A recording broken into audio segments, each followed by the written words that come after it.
자, 여러분 반갑습니다. 지금부터 자동차 공학 2주차 세 번째 강의를 시작하겠습니다. 지금 1장 친환경 자동차 개요 부분을 하고 있었어요. 그래서 1절 개요 부분 했고 2절에 왜 친환경 자동차가 등장했는지 두 가지 관점에서 배경이 있어요. 하나는 석유 고갈, 오일 피크죠. 그래서 오일이 이제 정점을 찍었다. 오일 생산이 오일 피크 현상. 그런데 이제 오일 피크라기보다는 앞으로는 기술 피크가 올 때까지는 조금 더 뽑을 수 있다. 그래서 피크 오일 이론이 있었는데 이제 피크 기술 이론이 최근에 나왔고, 두 번째는 이제 환경 규제가 있어요. 그래서 지난 시간에 그 오일 피크 석유 고갈과 관련해서 2018년 기준 석유 생산량 순위도 말씀드렸고, 전체 석유 매장량이 전 세계 매장량이 1조 7천억 배럴쯤 된다. 그래서 대략 예상 소비 기간이 한 50년, 49년. 전 세계 매장량이 석유 매장량이 1조 7천억 배럴. 그래서 이 배럴은 석유 한 통을 의미하는데 이게 한 통이 159리터쯤 돼요. 리터로 환산할 수 있고, 이것이 이제 우리 현재 쓰는 속도로 쓰면 예상 소비 기간이 약 49년간 쓸 수 있다. 전 세계인이 49년 정도 쓸 수 있다. 이렇게 되고요. 지금 베네수엘라가 여기 순위에 안 나오고 이제 10위권 밖으로 밀렸는데, 매장량으로 보면 베네수엘라가 1위예요. 상당히 압도적인 1위인데, 매장량 관점에서 보면 아까 제가 이 강에서는 이제 생산량으로 순위를 매긴 건데, 매장량 순위로 보면 이거 2016년 데이터인데, 2016년 데이터로 했을 때 1위가 베네수엘라,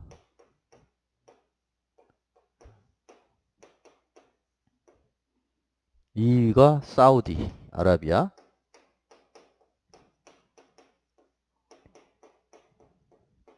3위가 캐나다, 4위가 이란, 5위가 이라크. 미국이 이제 10위네요. 미국이 10위권이네. 미국이 다 쓸 건 없고 10위가 미국.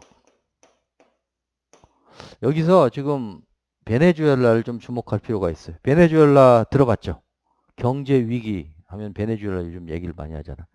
한때 굉장히 잘 살았어요. 석유 매장량 많으니까. 근데 이제 정치인들이 부패해가지고 저런 것들을 이제 국민들의 복지로 잘 돌려야 되는데 치부를 하게 되죠. 자기들만 하다 보니까 지금 경제 위기가 와가지고 뭐 인플레이션이 뭐 어마어마하게. 예? 그래서 우리나라 KBS 방송에서도 이 베네수엘라 사태에 대해서 얘기한 적이 있어요. 그래서 이제 그 국가에서도 그 여당, 지금 여당이죠? 지금 여당이 이제 정부 공격할 때 너무 선심성 그거 하지 마라. 잘못하면 베네수엘라 꼴 난다. 뭐 이런 얘기도 하긴 하는데, 어쨌든 베네수엘라가 그 파퓰리즘 정책도 썼지만 더 근본적인 것은 부정부패. 부정부패 해가지고 지금 엄청나게 지금 시련을 겪고 있어요. 근데 이 매장량 순위로는 1위라는 거예요. 우리는 뭐 매장량이 거의 없다시피 하지. 예? 약간 무슨 가스 유전이 좀 나온다고 하는데 거의 없는 거나 마찬가지야. 근데 우리는 세계 10위권이고 여기는 이제 막 바닥으로 내려갔죠. 어쨌든 매장량 순위, 생산량 순위를 우리가 알아봤고, 그렇지만 앞으로 한 50년 정도 쓰면 이제 고갈된다. 그래서 새로운 신재생 에너지가 나와야 되는 거지. 그래서 이제 재생 에너지가 나와야 되고, 예를 들어 태양 에너지, 또 뭐 풍력, 바람, 또는 지열, 또 뭐 해열 또는 수열, 뭐 이런 것들. 그래서 이 신재생 에너지는 안정적으로 꾸준하게 나오는 게 아니잖아요. 햇빛이 뜰 때, 또 바람이 많이 불 때. 한정적이야. 지열은 좀 안정적이지. 지열이나 수열은 좀 안정적이에요. 기저부하로 쓸 수가 있어요. 근데 태양이나 풍력은 이제 기저부하로는 못 쓰고 이제 많이 필요할 때 써야 되는데 결국 그래서 그때 잉여 에너지를 잘 저장해야 돼요. 저장해 둬야 돼. 그래야지 많이 쓸 때 돌려 쓸 수 있으니까. 그래서 저장 기술 중에 이제 ESS라고 있죠. ESS. Electric Storage System. 전기 저장 기술이 필요하고 그 다음에 요새 뜨는 것이 수소죠. 수소로 바꿔서 저장하자. 그러니까 석유는 점점 없어지니까 각 나라별로 지금 신재생 에너지를 늘려가고 있고 우리는 굉장히 낮아요. 지금 아마 제가 몇 년 전만 해도 1점 몇 프로였는데 지금 한 5% 가까이 올렸다고는 하더라고. 현 정부 들어서 한 4점 몇 프로까지 올렸는데 전체 에너지 중에 신재생 비율. 근데 뭐 그 유럽 같은 경우는 뭐 2, 30% 이렇게 오더가 달라요. 그래서 앞으로 우리가 신재생 에너지를 많이 늘려야 돼. 근데 우리나라 국토가 좁잖아. 좁고 그래서 사실 마땅치는 않아요. 서해안하고 제주도에 풍력 발전기 몇 대 있어. 어? 12대인가가 아마 제주도에 있을 거야. 근데 그것도 문제야. 어?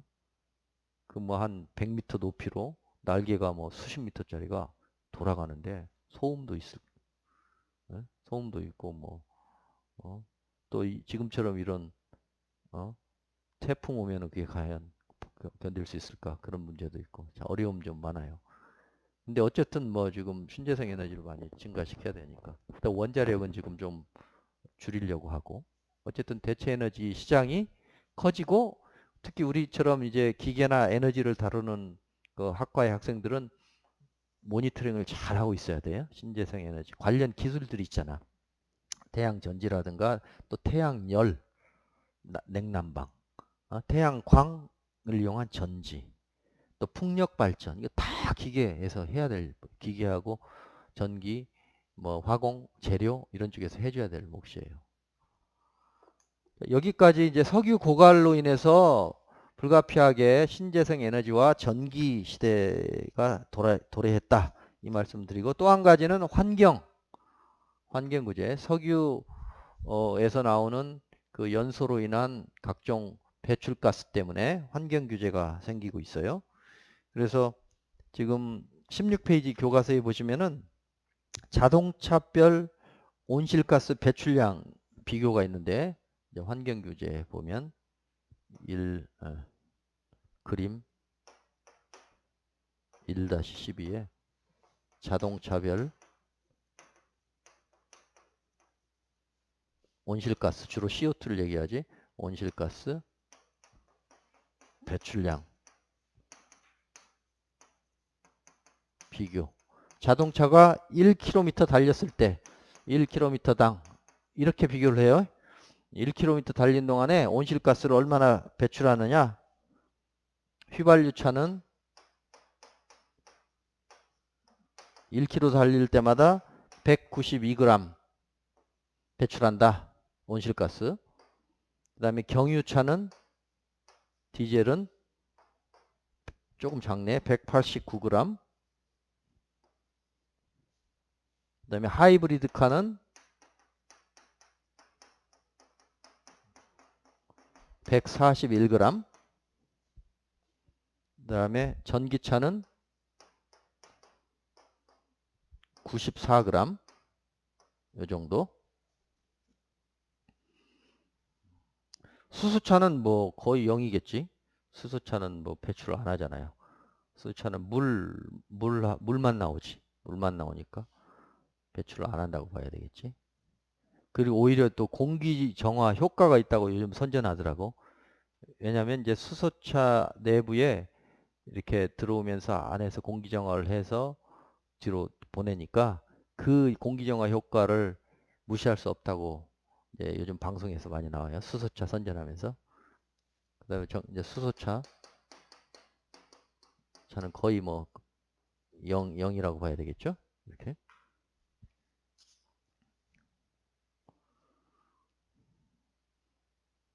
그 다음에 OECD 주요국의 이산화탄소 배출 증가율 그림이 있고 또 온실가스 감축률 이런 게 있으니까 교과서를 꼭 구해서 보세요. 내가 일일이 여기다 그리려면 너무 시간이 많이 걸리니까 나중에 아마 중반쯤 해서 좀 정리해서 자료를 좀 만들어 드릴 수도 있지만 교과서를 가지고 보시면 요점은 뭐냐면 우리나라가 이산화탄소 배출 증가율이 굉장히 과거에 높았었고 또 최근에는 또 감축률도 굉장히 높다.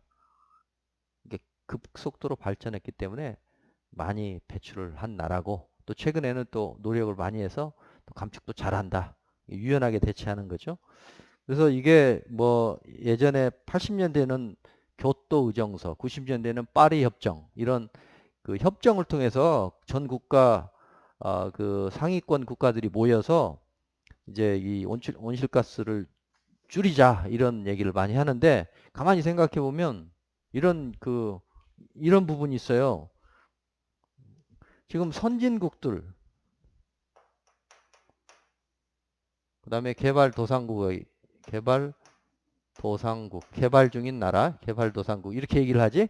우리나라는 이제 거의 선진국이라고 봐도 되는데 그 문턱에 있는 거고 뭐 미국이라든가 유럽, 일본, 개발도상국, 뭐 한국은 요 사이에 있고 중국, 인도. 환경이 안 좋아지니까 환경 규제를 하자. 그러면 이쪽 개발도상국에 있는 사람들은 무슨 얘기를 할까요? 왜 환경이 나빠졌지? 누가 환경을 나쁘게 했지? 얘네들이 다 한 거야. 과거에. 그죠? 어. 그러니까 이게 지금 그 협정 내용들도 저는 뭐 세밀하게는 보진 않았지만 선진국들이 다 망쳐놓고 이제 우리가 좀 우리도 발전하려고 하니까 왜 이제 와서 이래? 이럴 수가 있죠. 그래서 이런 이제 협정 내용들도 이제 전체 총량으로 아마 해야 될 거야. 총량으로 하고 과거에 했던 것도 좀 반영하고 이렇게 이제 해야 될 텐데. 어쨌든 지금 현재로서는 뭐 중국이나 인도 이런 개발도상국에서 많이 뿜어내는 건 사실이니까 그런 것들을 이제 줄일 필요성이 있는 거죠.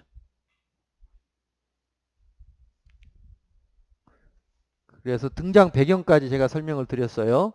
석유 고갈로 인해서 이제 신재생 에너지와 전기가 필요하게 더 많이 쓰이게 되고 그래서 친환경차가 나오게 되고 또 환경 규제 측면에서 배기가스나 온실가스가 적게 나오는 궁극적으로는 안 나오는 쪽으로 간다.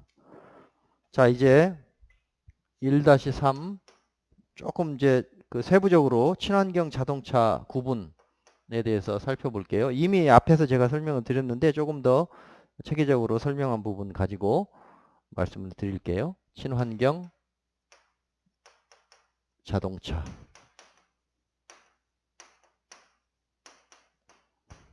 가장 폭넓게 구분한 표가 20페이지에 나와 있어요. 20페이지. 20페이지 표 1-4가 잘 정리가 되어 있어요.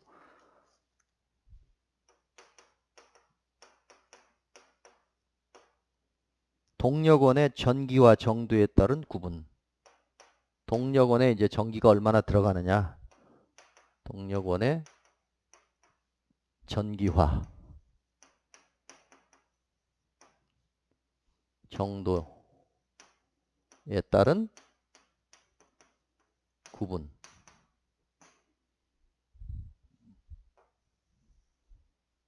내연기관이 있겠고 내연기관 구분을 해야 되겠지. 구분. 그 다음에 특징. 비고. 내연기관.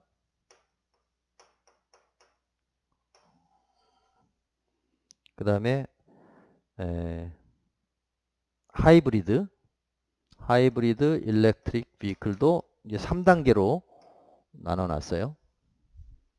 하이브리드를 전기를 얼마나 투여하느냐, 작게 넣느냐, 중간 넣느냐, 많이 넣느냐 이렇게 해서 3단계로 쪼개놨어.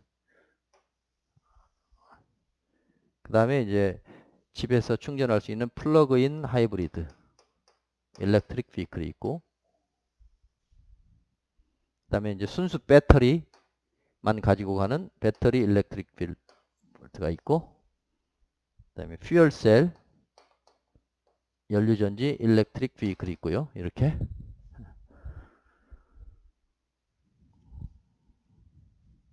이건 뭐 엔진으로 하는 거죠. 내연기관은 엔진 플러스 변속기. 이게 핵심이지. 동력은 엔진인 거고, 엔진. 그 다음에 이제 하이브리드. 하이브리드들도 전기를 마일드하게 넣느냐, 소프트하게 넣느냐, 하드하게 넣느냐. 이렇게 명칭을 알아둘 필요가 있어. 명칭을. 이제 그런 용어가 앞으로 많이 나오니까. 그래서 이게 마일드, MILD 살짝 넣느냐, 마일드 HEV 또는 다른 말로 마이크로 하이브리드 또는 마일드 하이브리드. 조금 전기가 도와주는 거죠. 그 다음에 이제 중간 정도 소프트 하이브리드 또는 파워 어시스티드, 동력을 약간 도와주는 정도, 파워 어시스트, 동력 보조. 마일드는 동력까지는 아니야. 그냥 필요한 전기를 쓰는 거고, 이제 동력에 약간 들어가는 거. 그 다음에 이제 많이 들어가는 거, 하드 하이브리드 또는 풀 하이브리드. 그래서 이런 용어가 나오면 마이크로 HEV, 소프트 HEV, 하드 HEV 이런 용어를 이해를 하세요. 그래야지 이제 이 전체 틀만 잘 이해하시면 우리가 여러 가지 그 문장들이 나왔을 때 이해를 잘 할 테니까. 여기서는 이제 마일드 조금 쓰는 거죠. 전기를 조금 쓰는 거야. 그래서 엔진을 메인으로 쓰고 모터가 있는데 보조를 하긴 해요. 보조를 조금 한다. 보조가 충분하지 않다. 보조 미비.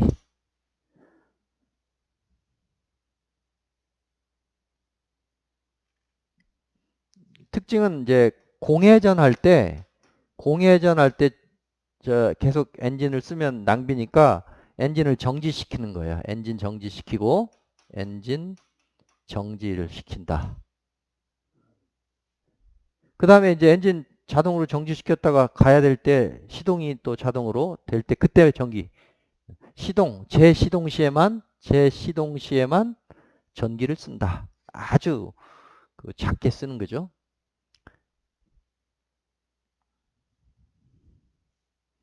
그 다음에 이제 중급 소프트 하이브리드는 엔진이 주가 되지만 모터도 보조는 한다. 보조가 어느 정도 된다.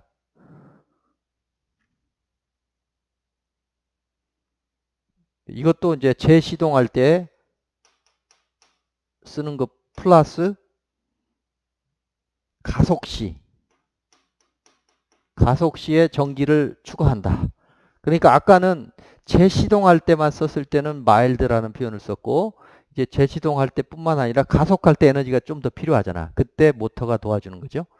그때는 모터가 보조 역할을 하는 거니까 약간 동력원의 역할을 조금 시작하는 거지. 많이 필요할 때, 가속할 때. 그 다음에 이제 풀 하이브리드 또는 하드 하이브리드는 이제 역할을 많이 하는 거죠. 그래서 저속 운전할 때는 모터를 쓰자.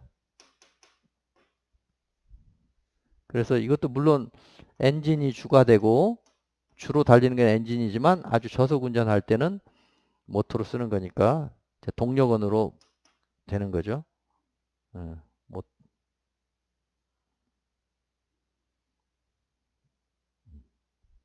거의 반반인데 어떻게 보면 이제 그 시내 운전 같은 경우는 거의 저속 운전을 더 많이 할 수 있잖아요. 그러니까 이때는 이제 엔진이 주가 아니라 모터가 주가 되는 이제 본격적인 전기 자동차라고 볼 수 있어요. 이 하드 HEV. 그래서 모터가 이제 주가 된다. 그래서 시내 운전이나 저속 운전 위주로 할 때는 이걸 더 많이 쓴다. 그리고 이제 고속이라든가 뭐 장거리 갈 때는 이제 엔진이 도와주는 여기서 극명하게 이제 갈리는 거예요. 소프트 하이브리드로 하드 하이브리드에서 주객이 전도낸 거지. 엔진 위주에서 이제 모터 위주로 바뀌어요. 그 다음에 이제 플러그인은 이제 그 충전 문제 때문에 배터리 충전. 이거 역할은 똑같아. 하드 HV와 똑같지만 여기에 이제 충전이 편리해졌죠. 충전의 편의성. 가정에서 플러그 꽂아가지고 충전할 수 있다는 거지. 왜 그 현대자동차 뭐 수소차 선전하는 그 영상 보면 TV에 자동차가 있고 꽂아놓죠. 충전기에. 그 다음에 연료전지가 앞으로는 이제 미래에 집마다 연료전지가 하나씩 있어가지고 거기서 전기 생산해서 필요한 거는 전기를 쓸 수도 있어요. 그러니까 그 역할을 저는 현대차 그 영상 보면서 느끼는 게 저거에 출근해서 쓰고 집에 와서는 오히려 그거를 가지고 놀리는 게 아니고 필요한 전기를 또 더 사용해서 만들 수도 있겠구나 그런 생각이 드는데 플러그인일 때는 이제 충전이 편리해진다. 그 다음에 이제 순수 전기 배터리죠. 배터리 이건 배터리니까 이건 100% 모터로만 가는 거지. 모터 100% 모터로만 간다. 즉 배터리로만 간다. 엔진이 사라지는 거지. 그다음에 퓨얼셀은 이제 연료전지로 모터로 가는데 배터리 대신 연료전지가 그 역할을 한다. 연료전지에서 계속 전기를 만들어서 물론 배터리는 있어야 돼. 배터리 경유해서 가니까. 네. 그렇지만 이제 여기는 배터리를 충전해서 쓰는 거고 이것은 연료전지에서 전기를 생산해서 그것을 쓰는 거죠. 이해됐죠? 네. 그래서 internal combustion engine, micro hybrid electric vehicle 또는 soft hybrid electric vehicle, hard 또는 full hybrid electric vehicle, 플러그인 하이브리드 일렉트릭 비클 이렇게 용어를 풀로 이해를 하세요. 써놓고 배터리 일렉트릭 비클 그 다음에 퓨얼셀 일렉트릭 비클 이렇게 구분이 됩니다. 그래서 이쪽 아래로 갈수록 이제 전기 사용량이 훨씬 많아지는 거고 나중에 여기서부터는 이제 100% 전기를 쓰는 거지. 여기서부터는 여기서부터는 100% 전기를 쓰는 거지. 자, 여기까지 해서 구분을 설명을 드렸어요. 이 표 하나로 충분히 이해할 수 있을 것 같아요. 내연기관에서 이제 하이브리드, 플러그인 하이브리드, 배터리, 순수 배터리, 그 다음에 퓨얼셀.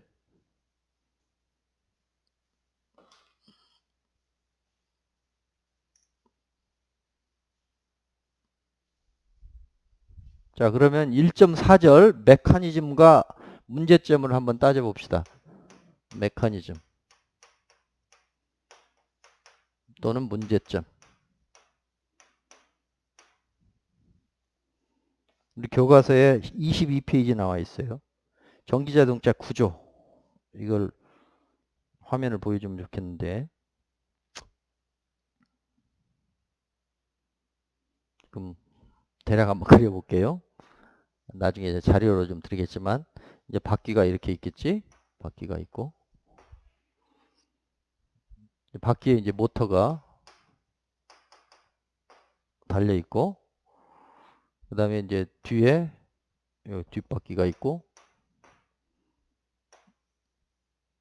여기 배터리가 있어요. 배터리. 그 다음에 충전하는 여기 이제 충전 포트, 차지 포트가 있고, 그 다음에 여기 브레이크가 있는데 regenerative 브레이크. 전기차는 이렇게 간단해. 모터, 배터리의 전원을 이용해서 모터를 돌리면 바퀴가 돌아간다. 그리고 이제 배터리는 충전이 필요할 때는 차지 포트를 이용해서 충전한다. 그 다음에 이게 이제 회생 브레이크 또는 재생 브레이크인데 이게 뭐냐면 브레이크를 밟을 때 발전기에 연결해서 발전을 하자.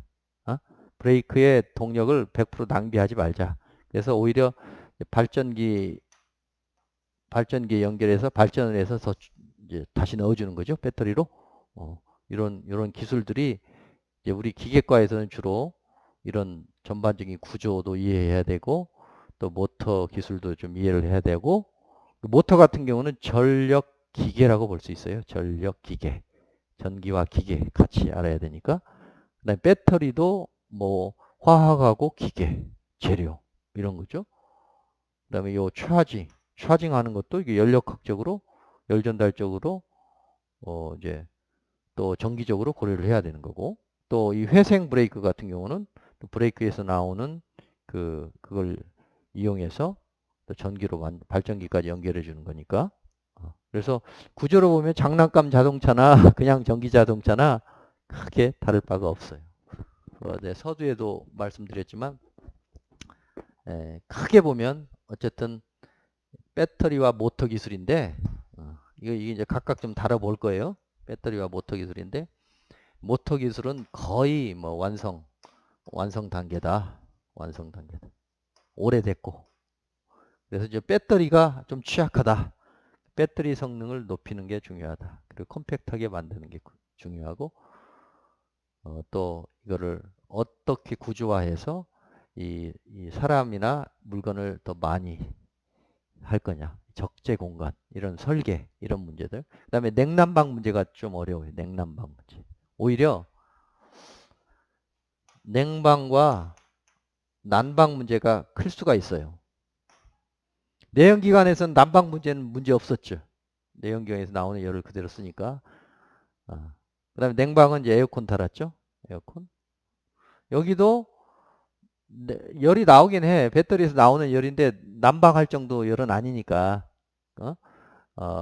결국 이제 전기 히터로 난방을 하거나, 아니면 난방기, 히트펌프를 쓰거나, 둘 중에 하나인데, 전기 히터로 하긴 너무 아깝잖아요. 지금 주행을 해야 되는데 그걸로 난방을 해야 되니까 아까워.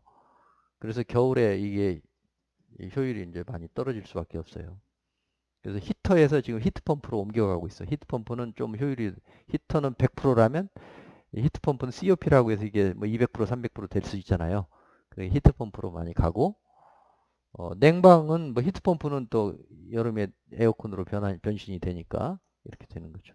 그래서 이런 문제점들이 있고, 그래서 오늘은 이제 3강 여기서 마무리를 지어야 되겠는데, 그 메커니즘과 문제점에 대해서 쭉 지금 다 다뤄보진 못했어요. 이 모터에는 직류 모터와 교류 모터가 있다. 근데 모터에 대해서 좀 조사를 해오세요, 여러분들. 모터가 핵심이니까, 모터가 배터리니까, 모터는 직류 모터, 교류 모터가 있다. 그 다음에 이제 그 모터를 컨트롤해야 되잖아요. 그러니까 컨트롤러가 필요하다. 컨트롤러도 직류 쪽에 전압을 조정하는 컨버터라는 게 있고, 또 직류를 교류로 바꿔주는 게 있어요.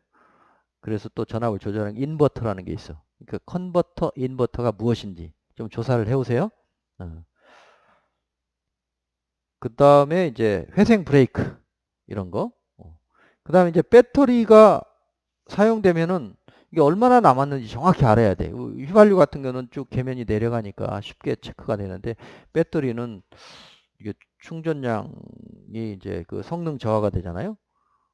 그 다음에 배터리는 또 오래 사용하면 성능이 굉장히 많이 떨어져. 그래서 6년, 8년 쓰면 새 걸로 갈아줘야 돼요. 이런 문제점들이 있어요. 아시겠죠? 그래서 이번 그 2주차 강의에서는 친환경 자동차 개요에 대해서 말씀드렸고, 또 등장 배경 중에 두 가지, 석유가 고갈되고 또 환경 규제 문제가 있었다.